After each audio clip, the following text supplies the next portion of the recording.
Hi, I'm Nancy O'Neill, Director of Detroit Business Hub Group. Welcome to the Detroit Business Hub Group podcast. Listen to business professionals share their expertise to help you start and accelerate your business. Invest in your business now.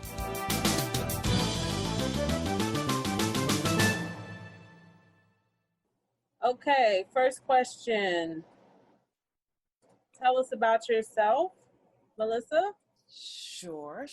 So, again, the name is Melissa McClary Davis. I own Wise Digital Marketing. I have been in the digital marketing space for well over 25 years now. I have worked with a number of different businesses and different brands, well-known brands that people have heard of, like Ford and Coke and Best Buy and GM, and dealing a lot with digital marketing. So helping companies understand where digital marketing works in their business. I spent 5 years doing advertising as well. So I understand from a communications standpoint. I'm born and raised here in Detroit, Michigan. Detroit girl, yes, woot woot. I lived in the Midwest. I lived in Chicago for about 10 years, and happily married for a long time. I have two snarky teenagers, boy and girl. Gotta love that. What took you to Chicago? I'm just curious. I'm sure it was like a career move. It was actually a grad school. So I went to Northwestern Kellogg graduate school to get my MBA. I've always wanted to get out of Detroit anyway. I wanted to get, and I didn't want to go to New York, and I sure wasn't going to go to LA. So I thought Chicago was the right speed for me. So that's what took me there. And I stayed, even though I was doing consulting during that time. So I just had an address in Chicago, but I was all over the place consulting. It was depending on where the client was. So I spent time in Nashville. I spent time in Portland, Oregon. I spent 6 months overseas. And wow. So yes, but yes, my mail was in Chicago. It came to a Chicago address. Gotcha. How did you like Chicago? I love Chicago, by the way, but how did you like the city?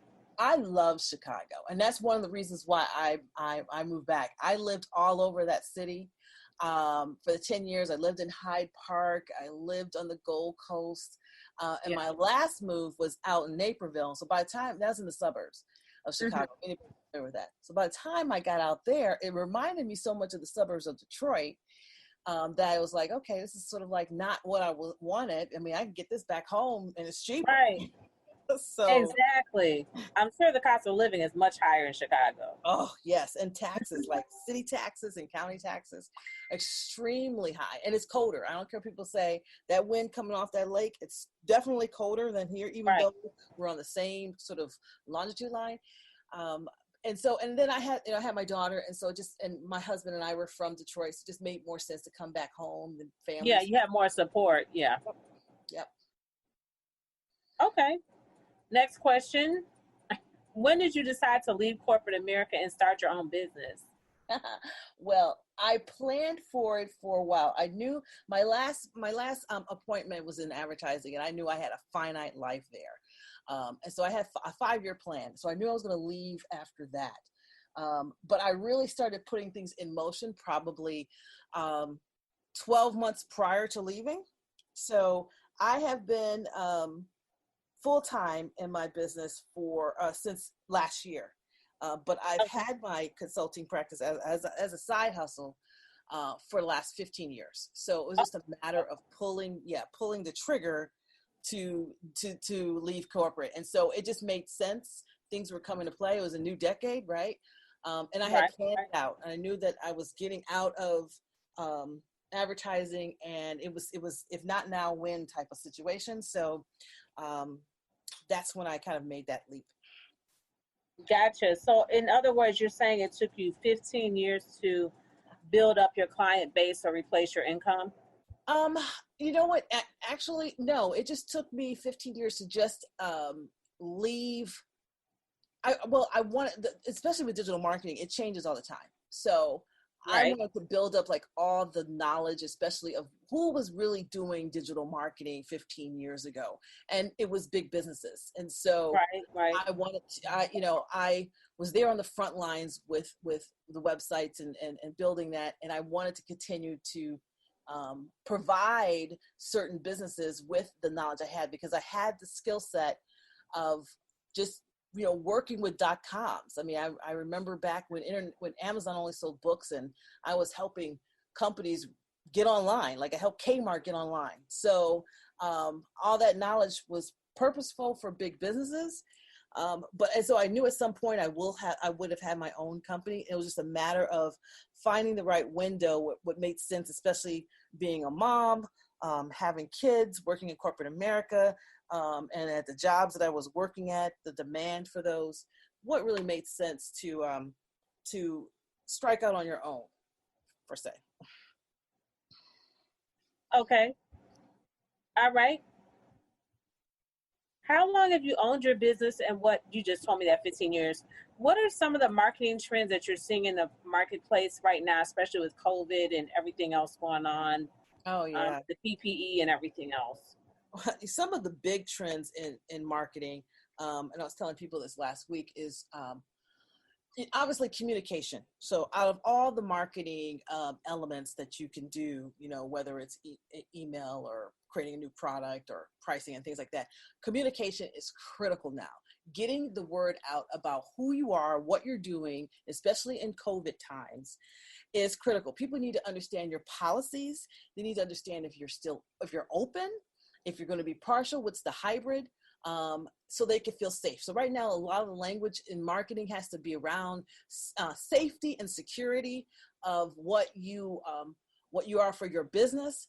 And then on top of that, because we had the trifecta of health concerns, economic concerns, and then social concerns, it's understanding where you stand from a social standpoint. So your social philosophy is critical now.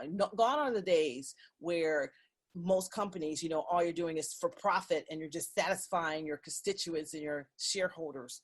Now you have to set your social stance and what you represent, and present that and communicate that to your customers. Because right now people, there's a rebellion in marketing. You can't sell them anymore. You can't disrupt them. You really have to be invited in as a brand, as a company. And the way you can get invited in is if people know, like, and trust you. And so I mentioned that, if they have to get to know you, they have to like you, and they have to trust you, and then they'll sell. And then lastly, they have to swear fealty to you. So that's where you want to get to, is where they swear fealty, meaning that their brand above all else, and they will never switch. And so in order to get to that level, you have to really communicate a lot, have to show a little bit of transparency. So that's what's happening right now in marketing. And just be truthful to your customers, because nobody can be fooled anymore. Nobody's stupid when it comes to selling in products and services. Yeah, and something else that I had talked about on a podcast with Francine Walker is a lot of businesses need to be more community oriented, especially corporate America. Mm-hmm. We talk Yep. about their social stance, like what type of organizations or groups are you supporting? What groups Yep. of people are you supporting? Are you advocating for diversity and inclusion? All of those things are important now versus you only having a good product or service. That's just not good enough anymore. Yep. Yes. They got to understand you have to be authentic to what you are. It's funny because lots of businesses, I think over the last decade, everybody was trying to figure out how to talk to millennials. That was like the big thing businesses were doing. What do we Right. need to say to millennials? And millennials are, have those social causes that they're interested in, being social entrepreneur, and they want to understand the story behind a product. They just, they're willing to spend $12 for cold pressed juice as opposed to going into the grocery store and buying some Minute Maid. So they love the story and they love the social cause for that.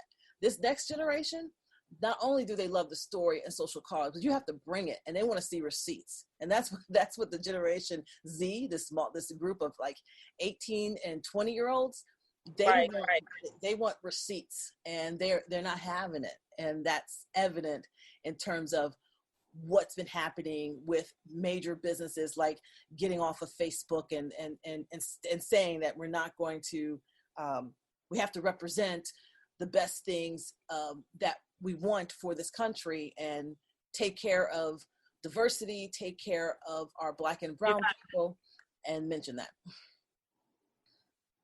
Yeah, and I think what you're saying in terms of this, what generation did you say, the 18 to like 25-year-old group?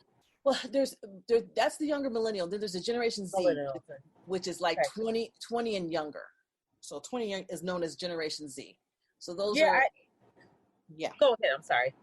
No, I'm just saying. So those are like 20 to probably 5 years old. That's that group that is out there doing a lot of they're doing the groundwork of the protesting. And then the younger millennials, the 20 to 25 group is definitely organizing it. And they are definitely want to see receipts.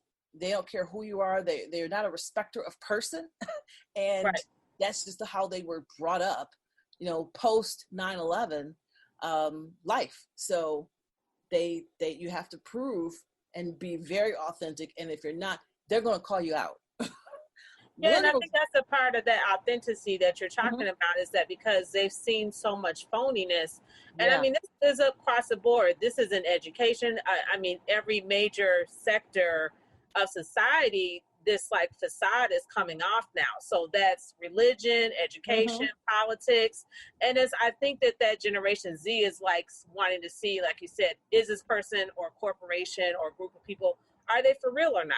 Yeah. They want to see it. And you can't just say, yeah, we're for real. Look, we have somebody, they got to see it. It's got to be embedded. It can't be the Jesus stickers aren't good enough anymore. Yeah. Exactly. Yeah. They're Jesus not. Stickers not working anymore. Nope. You have to invest in it. And especially if you're the CEO of a company, they need to know your stance. And that's part of now the evaluations of who you are is your investment in your social causes and your stance. So they want to see that. Okay. Yeah. We talked about this on the phone a little bit before the podcast tonight. Tell us about Detroit Startup Week and some of your takeaways and highlights from your session that you did, your webinar. Oh, yeah. So, yes, Detroit Startup Week is a wonderful week of a festival of small business startups where Detroiters get together with folks to just learn how to grow, scale, and really get the knowledge about your business that you may not be able to get or can afford. And so it's very crowdsourcing, community-led endeavor where we brought in over 100 speakers to learn from, and they're all set up by different tracks, whether you wanted to be talking about women CEOs, whether it's a focus on marketing, on technology, on if you need funding for your business. So things like that. And it's throughout of last week here in Detroit. And Detroit, this is their 6th year of doing it. It's the first one, and now it's across about 40 other cities will start doing their startup weeks. So it's a great community event that happens here in Detroit. So I was one of the speakers. I was one of, like I said, over 100 speakers, and I spoke on marketing. And I know from startups, businesses, and small businesses, some of the challenges that they have that I try to address, is trying to get that marketing rigor into their business. A CEO has to wear so many hats, and marketing is one area that if you don't know it or if you don't love it, it can be an anomaly. Some people think marketing is sales, and that's not. They're two distinctly different things, but both need to work together. So I had a presentation on marketing planning and marketing and doing a planning with a budget of only $200, a budget of only $2,000, or a budget of $20,000. What should you be doing in your marketing plan to grow your business if you're limited? And that's just happened to be what happens with businesses in Detroit, namely minority businesses in Detroit. And during these COVID times, a lot of people are limited. So what can be done. So I talked for about an hour to, a large group of folks about, I gave them case studies as to here's what you need to do if you only have $200 to spend on marketing and to grow your business. So it was definitely eye-opening because it was all virtual, and Detroit Startup was a physical festival, but this year was all virtual. We did get a lot of people from all over the place. We got some people from South Africa, some people from Great Britain, and from other places, because people were really looking at this and seeing if it's feasible for them to do in their city and or country, because Startup Week is also international. So it was a great time. I was able to really lean in. I know they're doing some replays on that. And so people could kind of catch the replay because it was all free. Definitely for those who are just short, trying to start something but need some information, it's a great event to be a part of. Yeah, I would agree. I had a plan to attend your session and others, so I definitely want to get the replay information. So please keep me posted on that, because I think it sounded like it was a really a great event. Melissa, I already know this because you've actually offered us services, but tell us, what are some of the services that you offer small business owners? Sure. So I really help, definitely the understaffed and overwhelmed business owner, because I mentioned before that everybody wears a lot of hats. And if you're a new business, the first thing you are thinking about is sales, because you want to keep the lights on. But I offer them marketing services, so help them with growth strategies for their business. And it's a plan, and it's a deliberate plan that requires a rigor around how to market your business to reach the audience that you need to reach. So the services I offer is, how to reach the right audience through planning and through segmentation with a marketing plan. I also offer social media management, marketing and of social media, because everybody knows that you need to have a presence online. Social media is one of the cheapest and free ways of doing it, although care and feeding of social media accounts is a difficult task that business owners have to do, because they're creating their business, and then they also have to do this care and feeding of social media accounts. I also do paid advertising, digital advertising in particular. So those businesses that are looking to expand their reach, and all business should, look at dabbling into digital advertising, because it's not as expensive as people think it is, and it can be very deliberate and has a higher conversion to really reach that exact customer that you're looking for. So I create plans, and then I implement on those plans for small businesses. Okay, great. All right. What advice do you have to new business owners who want to know how to or learn how to effectively market in today's marketplace?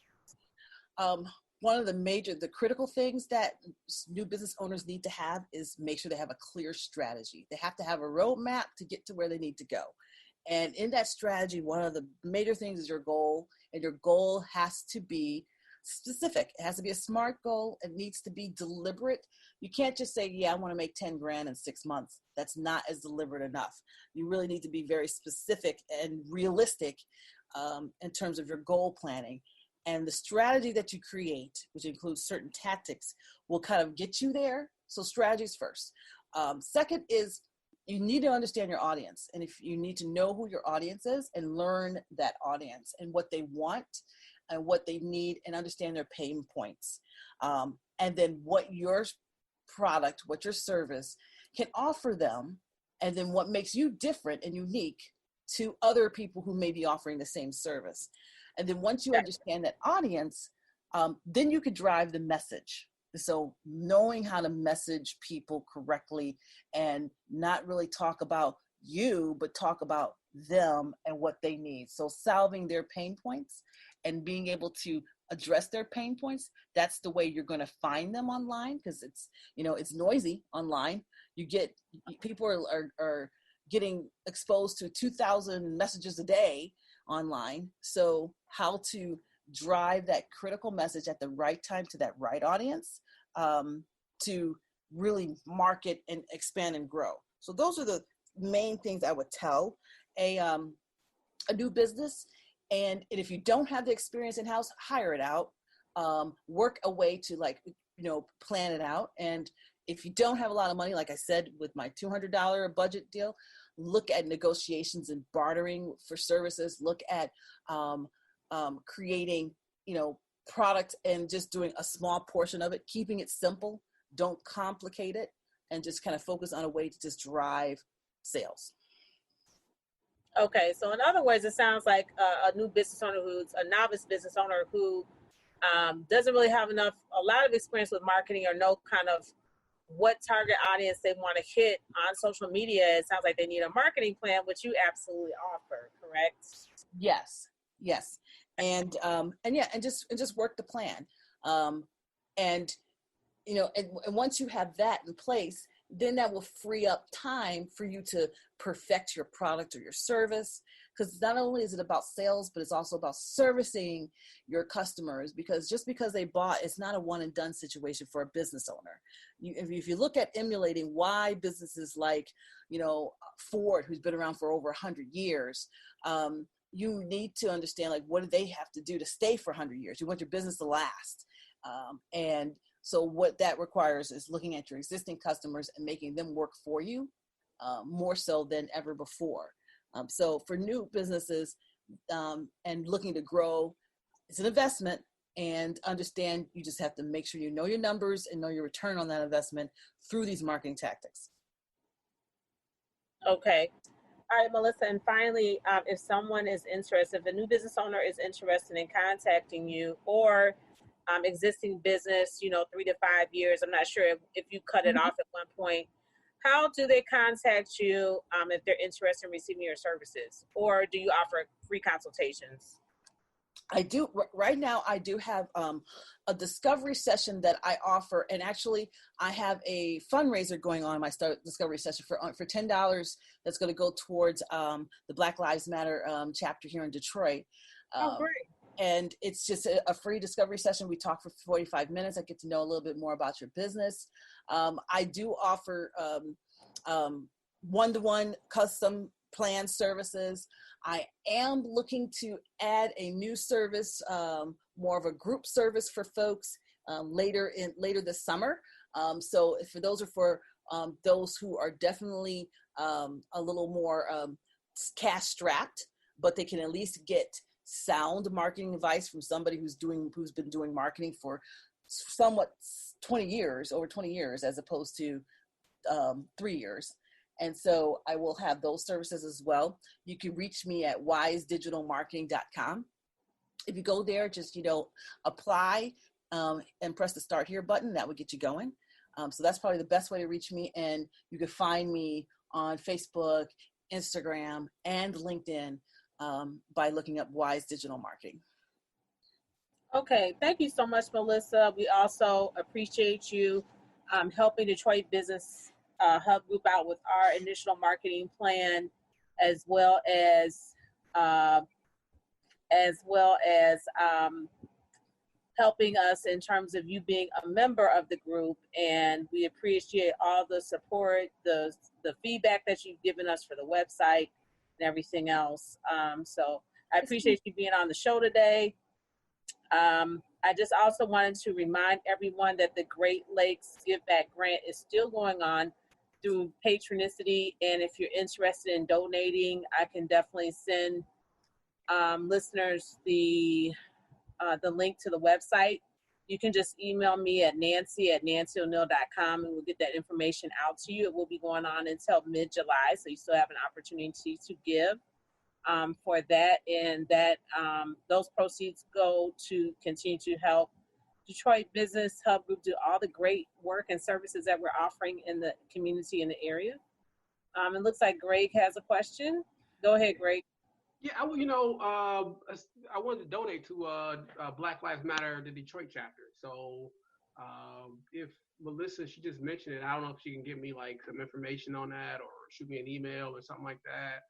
Yeah, I'll be happy to. I'll get your information from Nancy. Again, it is a pleasure. I know I have to bounce, but yes, we got a 7 o'clock call. I will definitely share that information with you. Please do. And thanks again, Nancy. It's been a pleasure. Okay, no problem, Melissa. Hopefully I will see both of you on the call, the webinar tomorrow at 6:00 for our monthly meeting or event. And I think that's going to be a wrap for everyone.